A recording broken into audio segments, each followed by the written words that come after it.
Bonjour à tous, vous êtes sur CCTV français, c'est votre journal en direct de Beijing. À la une de l'actualité, le président chinois Xi Jinping a été en Égypte le 21 janvier hier. Il s'agit de la seconde étape de son tour au Moyen-Orient. Il a été reçu chaleureusement par les autorités égyptiennes et s'est entretenu avec son homologue égyptien Abdel Fattah al-Sisi et le premier ministre du pays Chérif Ismaïl. Xi Jinping a déclaré que la Chine encourage et soutient l'implication des entreprises chinoises dans les projets de grande envergure en Égypte et travaillera étroitement avec l'Égypte pour construire des infrastructures et augmenter la capacité industrielle. Les deux côtés ont promis de coopérer dans le cadre de l'initiative Une ceinture, une route. Le président chinois Xi a prononcé un discours au siège de la Ligue arabe au Caire expliquant les politiques de la Chine et ses propositions pour faire la promotion de la paix et du développement au Moyen-Orient. Nous l'écoutons. La Chine participera à la construction d'un parc industriel au Moyen-Orient, mettant particulièrement l'accent sur la mise en place de la zone économique et de coopération commerciale de Suez. En formant des professionnels, en concevant et en mettant conjointement sur pied des usines, nous voulons réaliser l'intégration de la fabrication, de la logistique et des exportations. Le président Xi Jinping a dit que la Chine fournira 10 milliards de dollars américains en prêts commerciaux et 10 autres milliards en prêts préférentiels pour stimuler la coopération avec des pays du Moyen-Orient. La Chine va aussi mettre en place un fonds d'investissement commun de 20 milliards de dollars américains avec les Émirats arabes unis et le Qatar. Environ 20 000 bourses seront offertes par la Chine pour la formation dans les pays arabes. Le président Xi a aussi annoncé de l'aide humanitaire pour la Syrie, la Jordanie, le Liban, la Libye et le Yémen. Le président chinois a aussi vivement recommandé aux pays du Moyen-Orient de résoudre leurs différends par le dialogue au lieu d'utiliser la force. La visite du président chinois Xi Jinping en Égypte devrait déboucher sur plusieurs accords et projets d'investissement d'importance. Cependant, l'aspect du partenariat qui est en jeu cette semaine revêt aussi un aspect politique majeur. Il y a 60 ans, le Caire et Beijing établissaient leurs relations diplomatiques. Depuis 19 mois, soit depuis le début de la présidence d'Abdel Fattah al-Sisi, l'Égypte et la Chine ont pris des mesures permettant un rapprochement des deux pays. Avant cette semaine, les deux dirigeants se sont rencontrés à 5 reprises.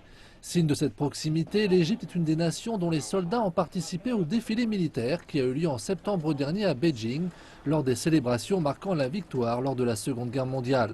D'après certains analystes, le président égyptien verrait la Chine comme un modèle. Al-Sisi admire le développement et la réussite de la Chine. Il rêve d'une Égypte se développant de la même façon que la Chine. Il souhaite que l'Égypte copie le modèle chinois, tout du moins une partie de ce modèle dans certains domaines. C'est pourquoi il était désireux d'afficher la proximité des directions politiques des deux pays. Les institutions et responsables gouvernementaux feront de même et les relations bilatérales ne pourront que s'améliorer. La Chine et l'Égypte partagent les mêmes idées sur les tensions au Moyen-Orient de part et d'autre. On estime que les solutions politiques sont préférables à toute intervention extérieure. Ce partenariat stratégique global ouvre également la voie à une coopération militaire accrue. Said Sobhi, le ministre égyptien de la Défense, a passé plus d'une semaine en Chine. Il s'est rendu dans des usines d'armement, a rencontré de nombreux responsables. Il existe un consensus sur la nécessité de combattre toute forme de terrorisme, sans discrimination entre groupes militants, à l'image de ce que fait l'Occident. D'après des responsables égyptiens, le partenariat est aussi particulièrement intéressant puisque les investissements et les échanges commerciaux pourront être réalisés sans influence politique. Le président chinois Xi Jinping se rend pour la première fois en Égypte. C'est par ailleurs sa 6e rencontre avec son homologue égyptien. Pour marquer le renforcement de ces liens, le Caire a fait de l'année 2016 l'année de la culture chinoise. Nombreux sont les Égyptiens qui attendent de connaître les résultats de cette rencontre majeure. Restons au même chapitre, CCTV a interrogé plusieurs dignitaires chinois et égyptiens pour connaître leurs attentes au sujet de la visite du président chinois Xi Jinping. La Chine et l'Égypte ont resserré leurs relations pour arriver à un partenariat stratégique global en 2014. Plusieurs responsables estiment que la visite du président Xi Jinping va permettre d'amener les relations bilatérales à un niveau supérieur.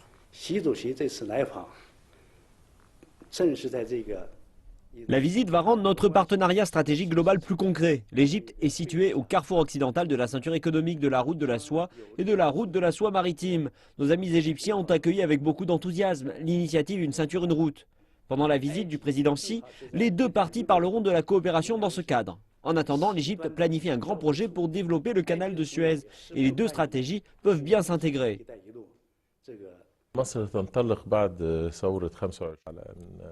L'Égypte tient à entretenir des relations équilibrées avec tous les pays du monde, des liens de coopération qui mènent à des avantages mutuels. Accomplir les demandes des Égyptiens et construire une base solide entre l'Égypte et la Chine, c'est ce que les gens veulent. Nous avons des relations riches qui ont toujours été gérées de façon sage.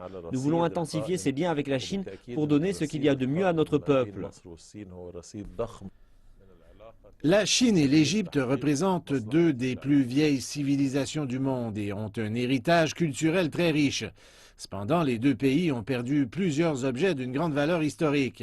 Le gouvernement égyptien estime que la visite de Xi Jinping va permettre de faire la promotion de la protection du patrimoine.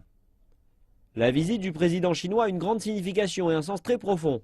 Avec leurs immenses héritages culturels, les deux pays participent de façon positive aujourd'hui à perpétuer leur culture ancienne. Nous préparons des mémorandums d'entente pour cette coopération, pour préserver nos antiquités et notre héritage à l'extérieur du pays.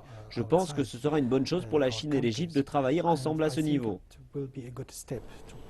Un quotidien iranien a publié un article écrit par le président chinois Xi Jinping avant sa visite d'État les 22 et 23 janvier. Xi y appelle à une meilleure coopération et à un renforcement des liens avec l'Iran. Xi écrit qu'il échangera ses points de vue avec son homologue iranien sur les affaires régionales et internationales, ainsi que sur les progrès en matière de relations bilatérales. Il a précisé qu'en vertu du cadre de travail Une ceinture et une route, les deux pays peuvent améliorer leur confiance mutuelle politique et partager leurs avancées de développement. Xi a précisé qu'il espérait que la Chine et l'Iran pourront travailler ensemble sur un réseau de transport visant à connecter l'Asie de l'Est et de l'Ouest, à étendre la coopération en matière d'énergie et d'industrie et à améliorer la communication dans divers secteurs. Merci de nous retrouver pour la seconde partie de cette édition. Un tremblement de terre de magnitude 6,4 a frappé le nord-ouest de la Chine. Plus de détails dans ce reportage. Les premières secousses se sont fait ressentir à 1h13 ce jeudi matin. L'épicentre a été localisé à 33 km dans le nord-ouest du comté de Menyuan, dans la province du Qinghai, à plus de 10 km de profondeur. Les secousses se sont également fait ressentir à Xining, la capitale provinciale, mais également dans les zones à proximité de la province voisine du Gansu et de la région autonome Hubei du Ningxia. Les autorités ont indiqué que le séisme a principalement frappé une zone montagneuse faiblement peuplée. Pour le moment, aucune victime n'a été recensée. Seules quelques maisons ont été endommagées. Les services télécoms locaux sont tous restés en service. 2 heures après la fin du tremblement de terre, près de 86 répliques ont été enregistrées, l'une d'entre elles atteignant même une magnitude de 3,9. L'administration chinoise de gestion des séismes et son bureau provincial du Qinghai ont activé le 2e niveau d'alerte, afin de mobiliser au plus vite les forces de police et les équipes médicales sur les lieux d'un potentiel désastre. Le bureau provincial a par ailleurs tenu une conférence de presse ce jeudi matin. Il est très probable que de fortes répliques surviennent après ce premier tremblement de terre. Certaines pourront même atteindre une magnitude de 5, mais nous pensons qu'elles n'auront qu'un faible impact au niveau local. Ainsi, les habitants de la région n'ont pas de raison de s'inquiéter.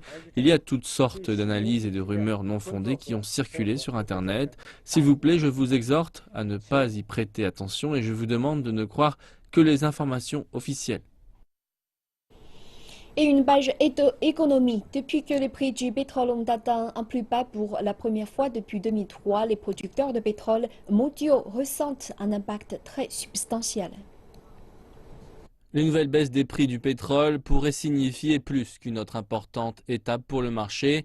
Pour les nombreux producteurs de pétrole de schiste, cela pourrait se traduire par une faillite, de l'endettement ou de la vente forcée si les prix restent bas trop longtemps. Plusieurs analystes disent que certains producteurs indépendants ont besoin d'un rebond à 40-60 $ le baril pour atteindre juste l'équilibre. Certains de ces producteurs indépendants étaient couverts à des niveaux de prix plus élevés, ce qui les a aidés pour le cash flow, mais malheureusement ces couvertures ont diminué au cours de ces derniers mois, donc ils vont être sans aucun doute sur la défensive, ils le sont déjà, et nous allons probablement voir certains d'entre eux disparaître malheureusement. We probably are going to see some of them go under, unfortunately. La situation est très réelle dans les villes comme Aberdeen, en Grande-Bretagne, où l'économie dépend du pétrole. Il y a 2 ans, les techniciens étaient payés près de 3 fois le salaire moyen dans le pays. Aujourd'hui, beaucoup sont contents d'avoir encore un travail.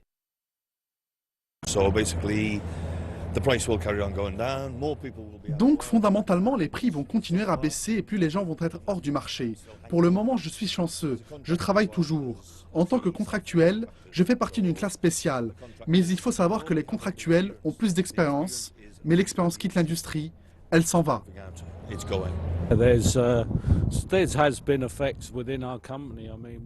Cela affecte notre compagnie et nous devons réduire les coûts. Nous devons fournir davantage de services à nos clients par rapport à avant et malheureusement cela a un coût. Et les experts disent qu'il y a peu d'indications envers une remontée des prix.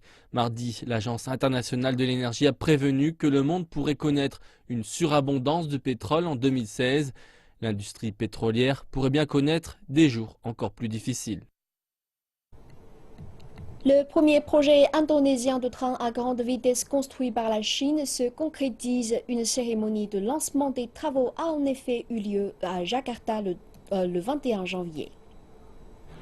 C'est sous les regards du président indonésien Joko Widodo et du chinois Wang Yong, conseiller d'État, que la cérémonie s'est déroulée. La ligne de chemin de fer longue de 150 km reliera la capitale indonésienne à Bandung, située dans la province de Java occidental. Au terme de sa première phase, la ligne desservira 4 stations. C'est l'an dernier que le gouvernement indonésien avait choisi la Chine pour mener à bien ce projet, que constitue la première ligne ferroviaire à grande vitesse du pays.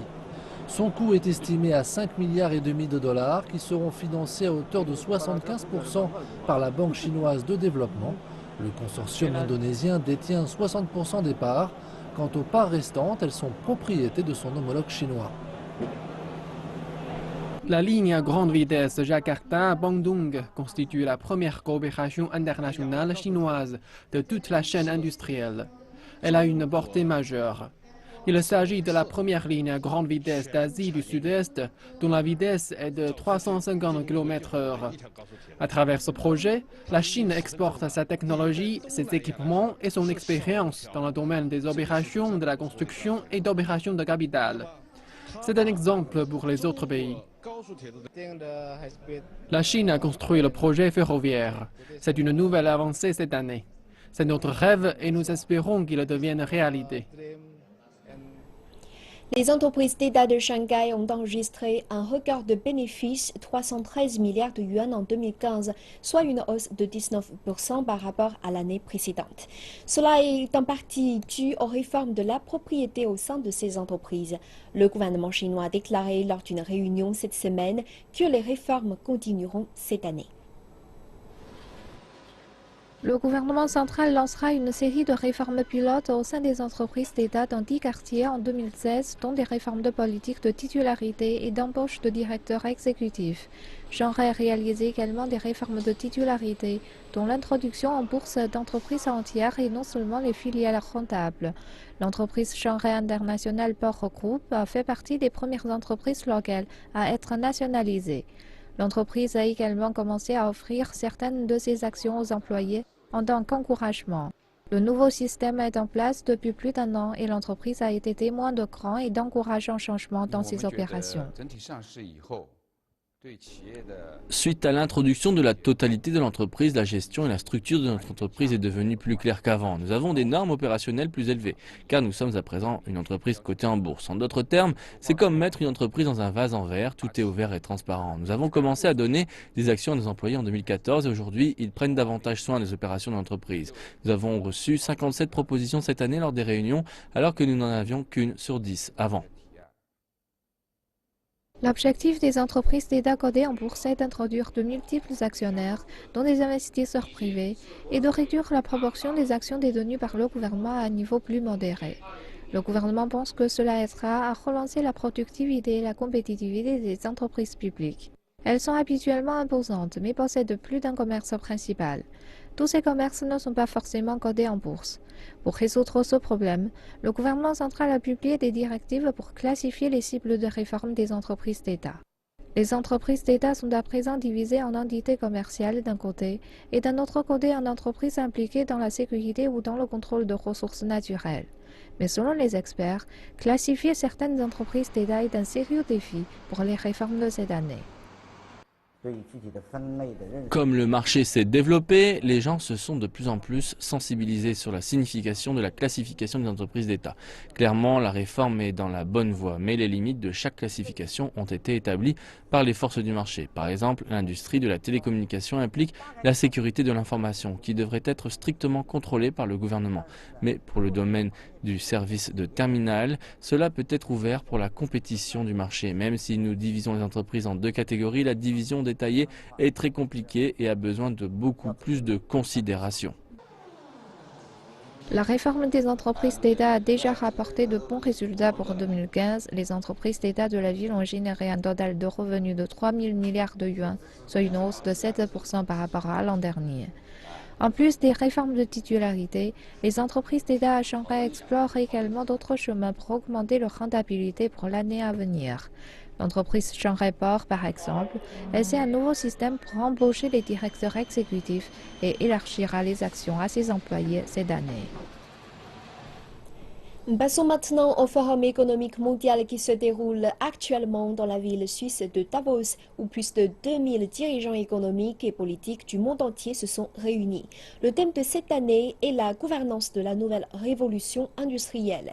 Cette dernière sera-t-elle en mesure de relever les défis majeurs liés à la crise des réfugiés et aux diverses tensions pesant sur l'économie mondiale? Des éléments de réponse dans ce reportage. S'agit-il encore d'une station de ski ou bien d'un centre global d'échange d'idées? Davos entend justement être à la frontière de ces deux mondes, qui, en apparence, n'ont rien en commun. Cette année, les entreprises technologiques et industrielles se sont réunies dans ce cadre particulier. Alors que la croissance mondiale est à la traîne, il apparaît de plus en plus évident que la convergence entre le physique et le digital ouvre la voie à un nouveau potentiel de croissance pour les années à venir. Le thème de cette année s'intéresse justement à la 4e révolution industrielle en marche. Récemment, nous venons de lancer avec General Electric de nouveaux projets industriels dans le cadre d'un consortium combinant l'Internet et de nombreux domaines industriels. Par exemple, dans le domaine de l'efficacité de l'utilisation des actifs, ou bien encore dans le suivi de ces actifs. Grâce à la technologie de General Electric et à la nôtre, nous pouvons, grâce à l'Internet des objets, préserver la qualité de nos différents actifs. Lorsque je ne vais pas à la rencontre des experts du secteur technologique, j'en profite pour faire des gribouillages en imaginant ce que les designers peuvent réaliser. L'art de la technologie se confondant avec la technologie à l'intérieur des arts, un visage cloné, des vêtements collectant de l'énergie, le financement participatif, des infrastructures municipales, tout cela semble a priori un peu tiré par les cheveux. La rencontre avec le robot Hubo ne peut vous laisser indifférent. Ce dernier est désormais capable de vous porter secours plus rapidement et plus sûrement qu'un être humain. Et sans oublier l'informatique en nuage spécialisée pour les hôpitaux qui aideront les médecins à réaliser en quelques instants un diagnostic fiable. Nous aidons les hôpitaux à mettre et établir leur nuage informatique afin de mieux suivre leurs patients. Ils peuvent ainsi mieux utiliser les capteurs pour mesurer leur pression artérielle, leur taux de sucre. Au final, cela permettra à chaque hôpital de constituer leur propre base de données afin de réaliser de meilleurs diagnostics à terme.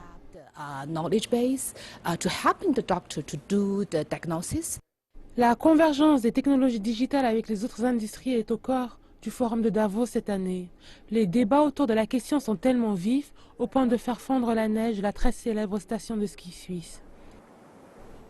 Pour célébrer le 40e anniversaire des relations diplomatiques entre la Chine et l'Union européenne, la chaîne CCTV français de la télévision centrale chinoise et la maison d'édition Shanghai Extrême-Orient a proposé la cérémonie de lancement du livre Portrait croisé Chine-UE le 21 janvier dans les locaux de la délégation de l'Union européenne à Beijing.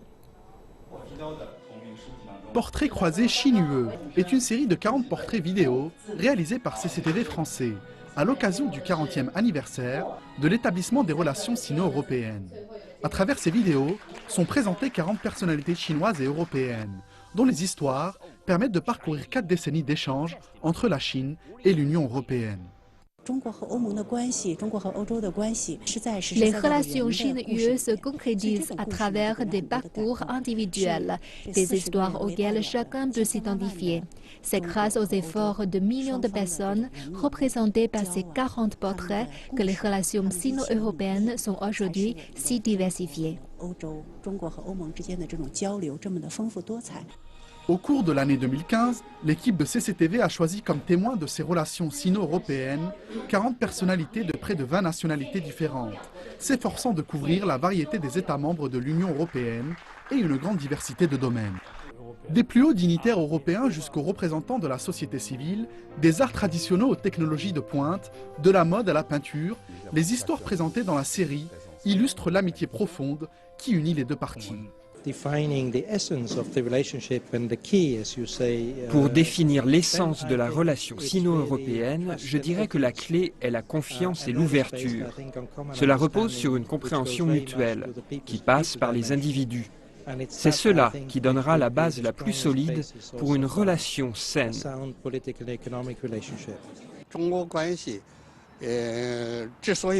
Si les relations sino-européennes ont pu atteindre le niveau actuel, c'est parce que sont partagés des intérêts communs dans les domaines notamment politiques, économiques et culturels. Nous devons joindre nos mains pour que les relations sino-européennes contribuent à la paix et à la prospérité du monde.